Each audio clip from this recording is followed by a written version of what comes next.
She came to talk strategy. Instead, Karoline Leavitt called out a liberal reporter for flirting and turned the press conference upside down. No one walked into that room expecting fireworks. It was a Tuesday afternoon in Washington, D.C., and the briefing room inside the Hart Senate office building was packed. Cameras lined the back wall, reporters fidgeted with pens, and political aides in charcoal suits whispered in corners.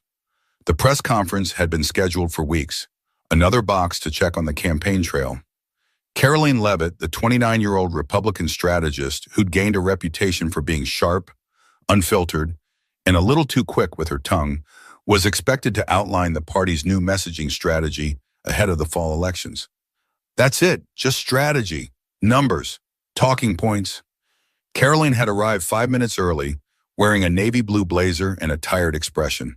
She wasn't in the mood for theatrics. She barely glanced up as the cameras flashed when she stepped to the podium. Behind her stood 3 aides, 2 men and a woman, each holding clipboards and trying not to look too nervous. The room had the heavy, stale air of routine politics. No drama, just another day. But then something shifted. It was subtle at first. A pause in Karoline's voice. A flicker of hesitation when her eyes landed on the second row, specifically on a woman wearing a cream-colored blouse, notepad in hand, who seemed more interested in one of the aides behind her than in what was being said. The reporter was Elise Burnham. She wrote for a digital news outlet out of Austin, Texas. Known for her tough questions and left-leaning perspective, Elise wasn't exactly on Karoline's list of favorites. They'd clashed before, briefly and civilly, but nothing beyond what you'd expect in that room. This time, though, Elise wasn't holding her usual posture. She leaned slightly to the left, angling herself toward Karoline's communications aide, a man named Drew, who stood off to the side with his arms crossed. Drew, who usually kept his eyes glued to the back wall, seemed suddenly aware of Elise's attention. He looked back at her, then quickly away. A smile passed between them, not broad but enough to notice. Karoline noticed. At first, she tried to keep going. And our internal polling shows a 4-point increase among suburban independent voters, she said, shifting the clicker in her hand to advance the slide. But her voice wavered, a second too long, just enough for heads to turn. Cameras zoomed in. Photographers started clicking more than they had at any point in the briefing. It was as if the room sensed something happening, something unspoken. Karoline cleared her throat and kept going.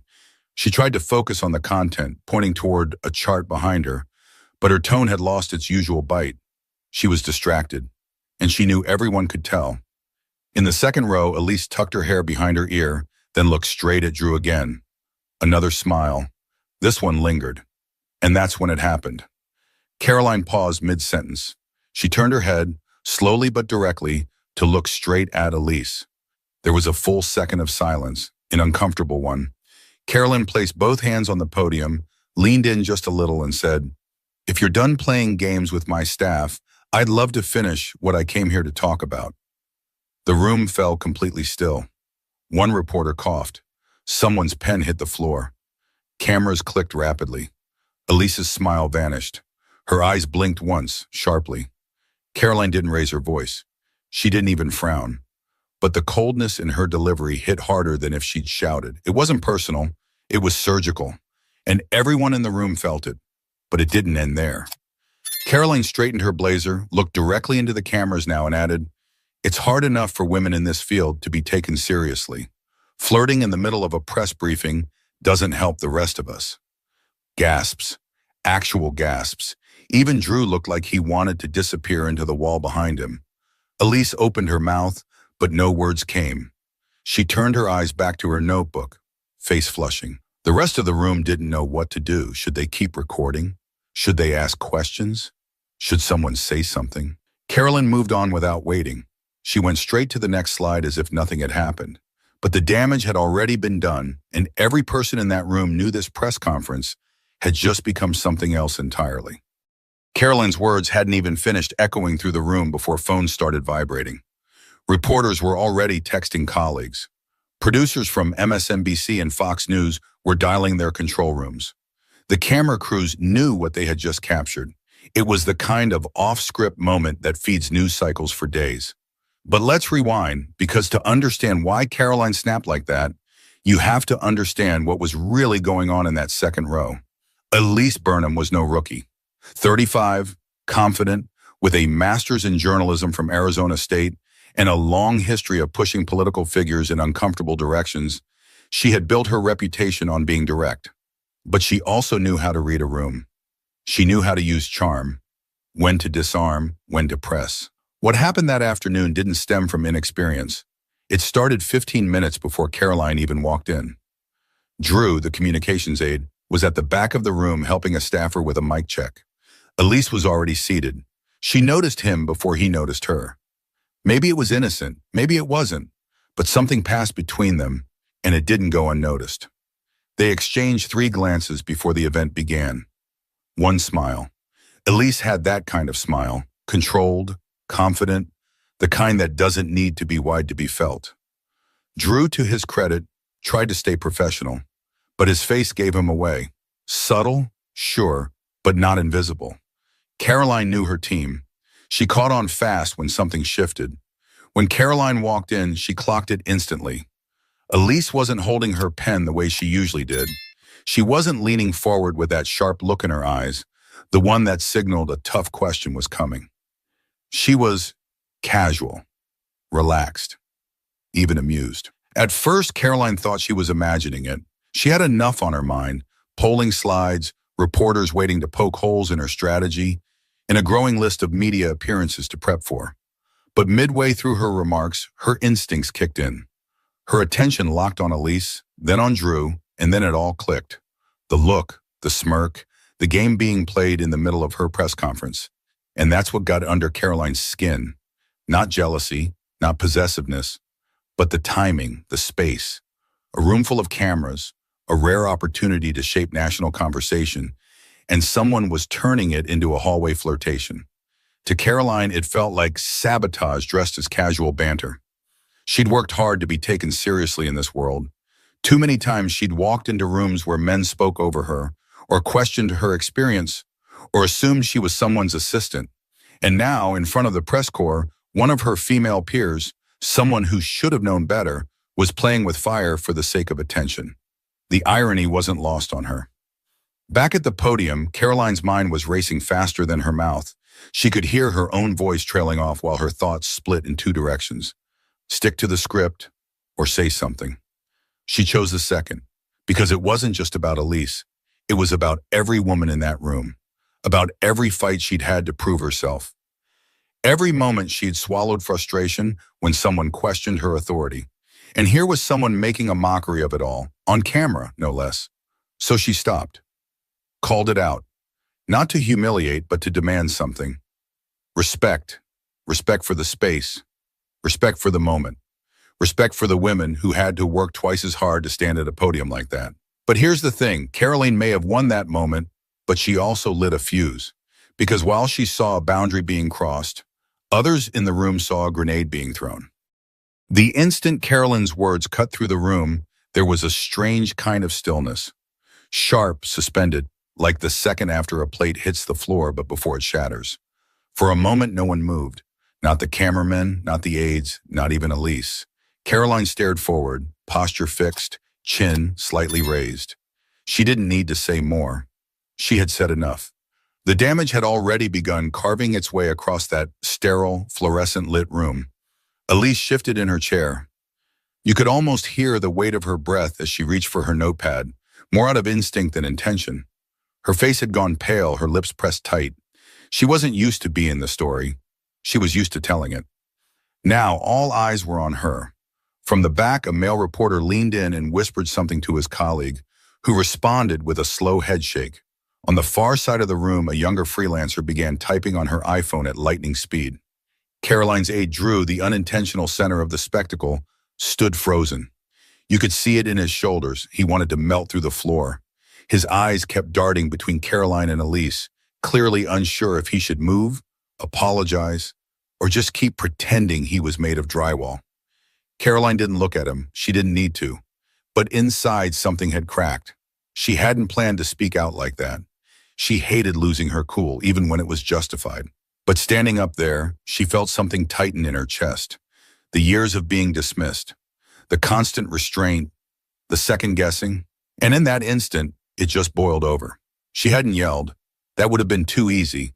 Instead, she did something much more dangerous. She got quiet, cold, deliberate. "I want to finish what I came here to do," she repeated, flipping to the next slide, even though no one was looking at the screen anymore. "And I expect the press corps to treat this briefing with the seriousness it deserves." A few camera lenses shifted back to her face, some reluctantly, some eagerly, like vultures circling a headline. Then a voice spoke. "Karoline," Elise said, her voice dry, almost breaking. "I wasn't—" Karoline cut her off without turning. "Then maybe think harder about what you're projecting." Sharp, direct, not cruel, but it stung. Elise lowered her gaze. There was a reason she rarely became the subject. She wasn't built for it. Not like this. From the third row, someone tried to ask a question, something about suburban voting trends. Karoline acknowledged them with a nod, but it was too late to pivot. The atmosphere had changed. What was supposed to be a conversation about policy had turned into a drama about pride, image, and the unseen rules of power. She answered the question anyway, voice steadier now, almost defiant. If they wanted a soundbite, they'd get policy first. The room let her finish, but no one heard a word of it. Everyone was still stuck on what had just happened minutes earlier. As she stepped back from the podium, a few reporters shouted follow-ups. She didn't respond. She kept her eyes forward and walked out the side door, flanked by Drew and the two other aides, neither of whom dared to speak. They made it halfway down the hall before Drew finally said, "Karoline, I didn't—" "Don't," she said, not unkindly but firm. "Not right now." He nodded, swallowing whatever apology or explanation he was working up. He knew better than to press her when she was still carrying that kind of heat. They reached the private elevator. Karoline pressed the button and exhaled. She felt her hands trembling. Not out of regret, but out of knowing this wasn't over. Not by a long shot. Because outside that room, cameras were already rolling, Twitter was already boiling, and Karoline Leavitt had just made herself the center of tomorrow's firestorm. The door clicked shut behind Karoline, but inside the press room, the silence still hadn't recovered. It was the kind of moment that hung in the air, awkward and sharp. Elise remained seated, her pen motionless over her notepad, eyes on the table in front of her as if willing herself invisible. Someone finally cleared their throat. A younger reporter, new maybe her first month covering Capitol Hill, tried to ask the next question to the deputy campaign director, who had nervously stepped up to the podium. But the question barely landed. No one was listening. Everyone was distracted, caught somewhere between disbelief and silent calculation. Because what had just happened was rare. Politicians dodge, spin, smile through discomfort. But Karoline had gone off script, and in doing so, she'd shattered the artificial politeness that normally rules that space. The cameras had caught every second. By the time Elise stepped outside 10 minutes later, her phone was already buzzing nonstop.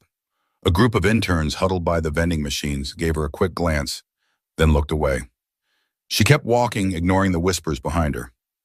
Downstairs, a freelance cameraman named Marcus, quiet guy, always wore a flannel, was already uploading his footage. He didn't even edit it, just raw.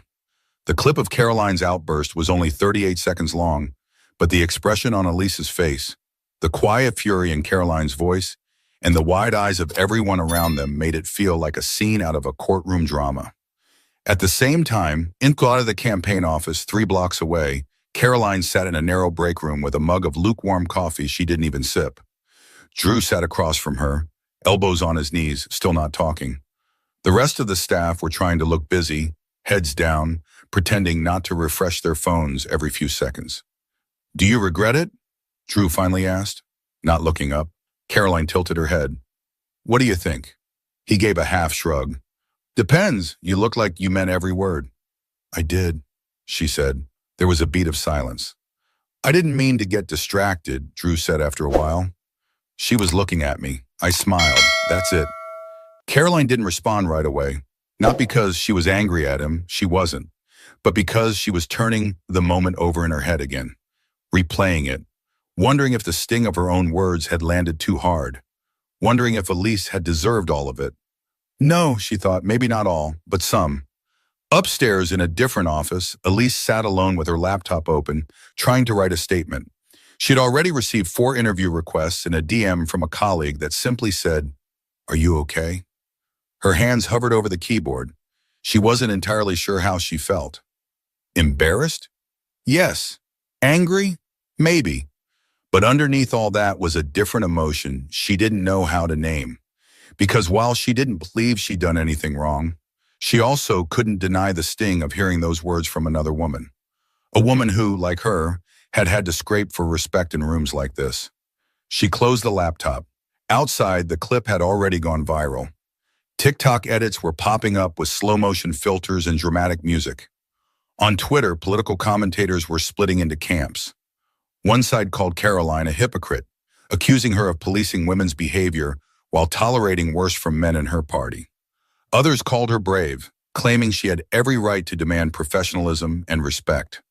The most viral tweet was just a screenshot of Karoline mid-sentence, eyes burning, with the caption, "I'm not jealous, I'm just tired of the nonsense." It had over 250,000 likes within the hour. But while everyone else dissected the moment, neither Karoline nor Elise could shake what it had actually felt like to be in it. By 6 p.m., you couldn't scroll for more than 10 seconds without seeing the clip. On Instagram, influencers who normally posted beauty tutorials were suddenly weighing in. "This is why women tear each other down," one wrote in her caption, her face framed next to Karoline's frozen glare. On TikTok, creators lip-synced the confrontation, dramatizing the moment with smirks and faux podiums. It was satire. It was criticism. It was performance art. But mostly it was fuel. Every platform, every angle. Reactions poured in faster than anyone could read them.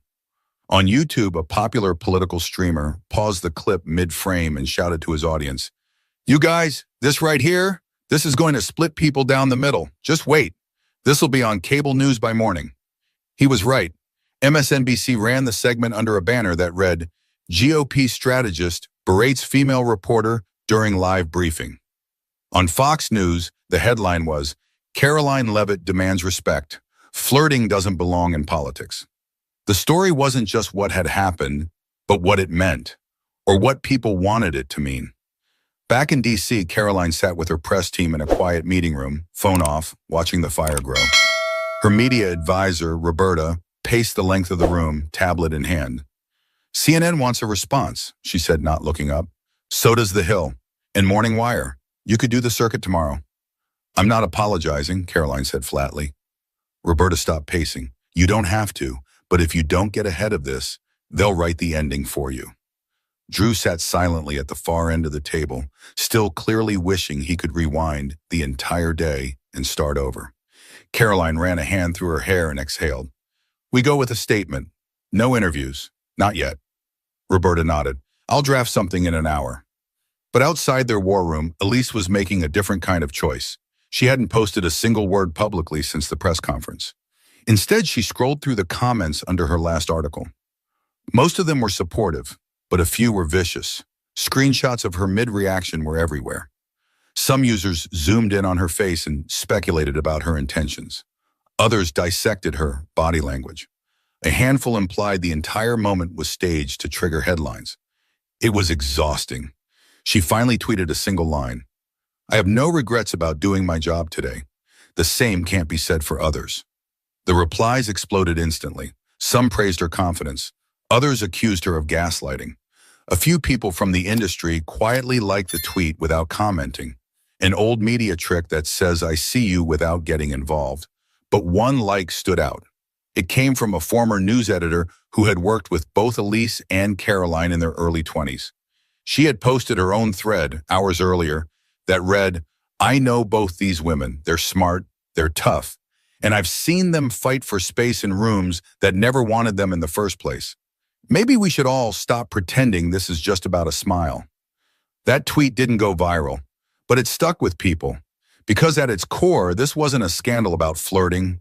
It was about boundaries, territory, professionalism, gender, power, and the uncomfortable question no one wanted to say out loud: what is acceptable in these spaces? Who gets to draw that line?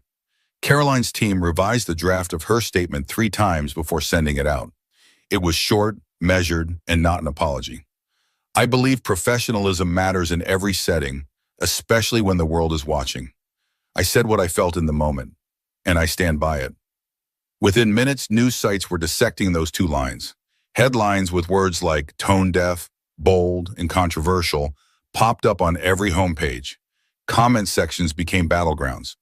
But what no one could agree on was whether Karoline had crossed a line or finally drawn one that needed to be there all along. By the next morning, the clip had officially crossed into mainstream territory. It wasn't just trending, it was being dissected by pundits, late-night hosts, and even morning radio shows out of places like Columbus and Bakersfield. Everyone had a take. But inside the buildings where it all started, things felt different. The noise from the outside world was deafening, but the real tension was behind closed doors, inside Karoline's office, and even more so, inside Elise's. At 9:15 a.m., Karoline stood in front of a mirror in the campaign's media suite, smoothing the sleeve of her jacket. She hadn't slept. Not really. Her face showed it, and she didn't bother covering it up. She had back-to-back briefings scheduled and knew the questions would shift from campaign numbers to personal judgment calls. Her phone vibrated. A text from her mother read, "Be strong, but be careful. Not everyone sees the world the way you do." Karoline didn't respond. Roberta walked in, holding two printouts. "This one's from the Post," she said, holding up the first. "They're calling you rigid, saying you weaponized a moment of discomfort to assert dominance." Karoline raised an eyebrow. "They'd call me too soft if I smiled through it." Roberta nodded. "Then there's Elise's piece." Karoline paused. "She wrote something?"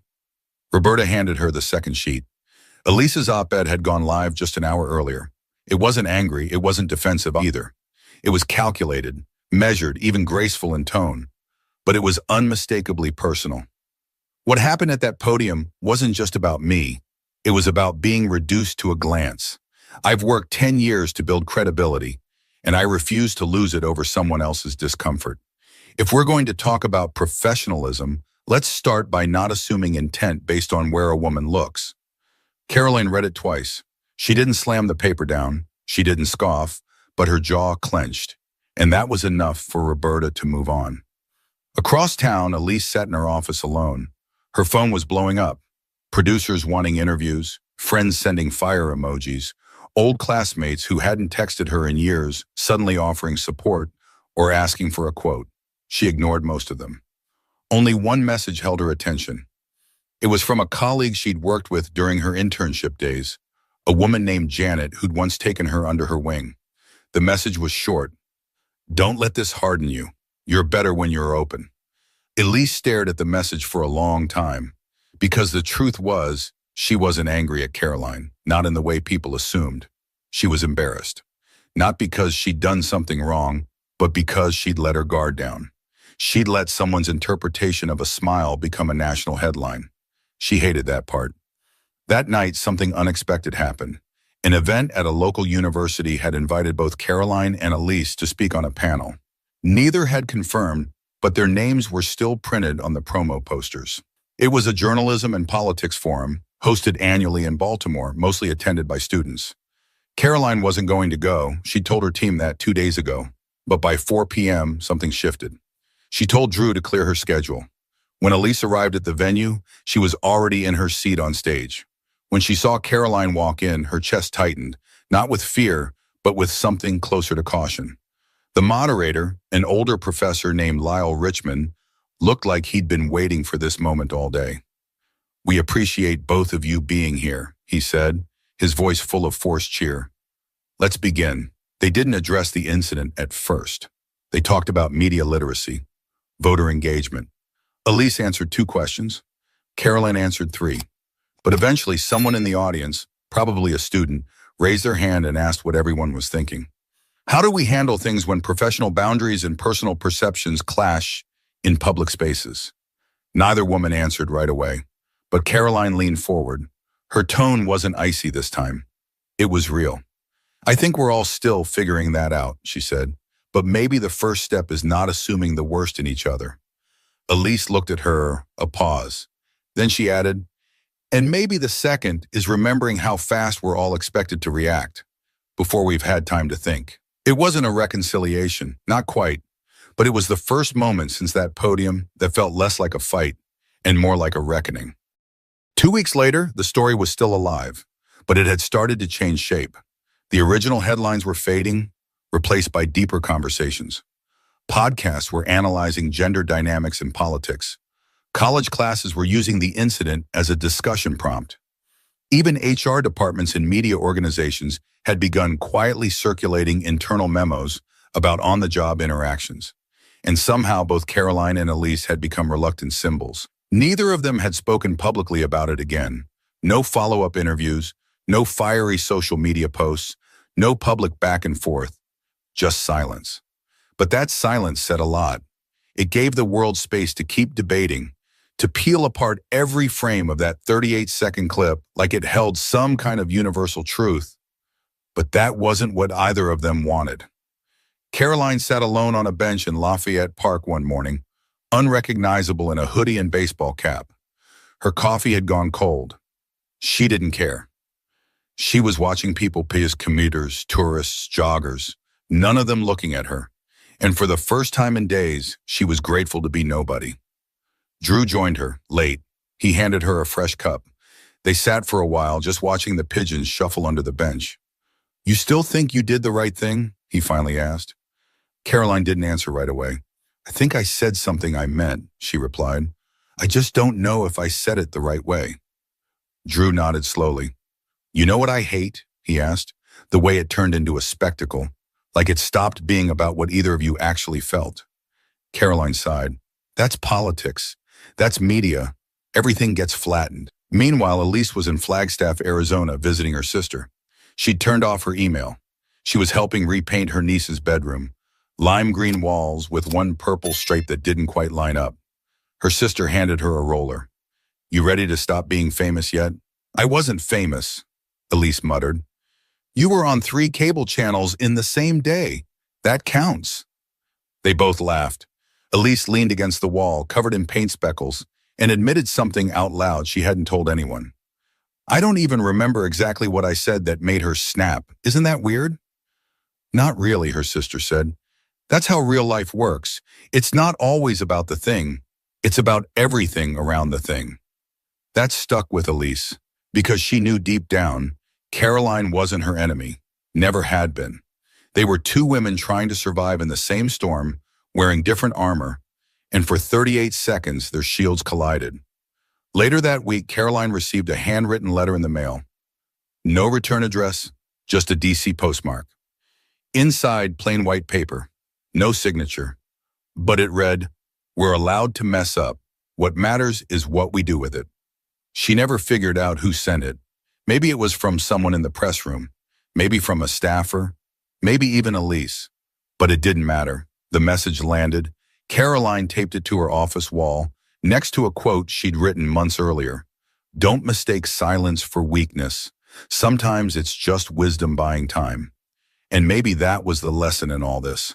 Not about blame, not about right or wrong, but about pause. About how fast people are expected to react, how hard it is to say nothing, and how powerful it can be when you stop to listen. In the end, Elise kept her job. Karoline kept hers. The story faded, as all stories do. But the questions it raised stuck with people longer than the outrage ever did. How do we show respect in high-pressure spaces? What do we owe one another when we're both trying to be heard? Where's the line between perception and truth? Those questions don't have simple answers, but sometimes the questions themselves are the point. If this moment taught us anything, it's that we need more space to think and fewer reasons to assume the worst. If you like this story, make sure to subscribe so you don't miss the next one. We've got plenty more ahead, stories that make you feel, think, and maybe see the world just a little differently.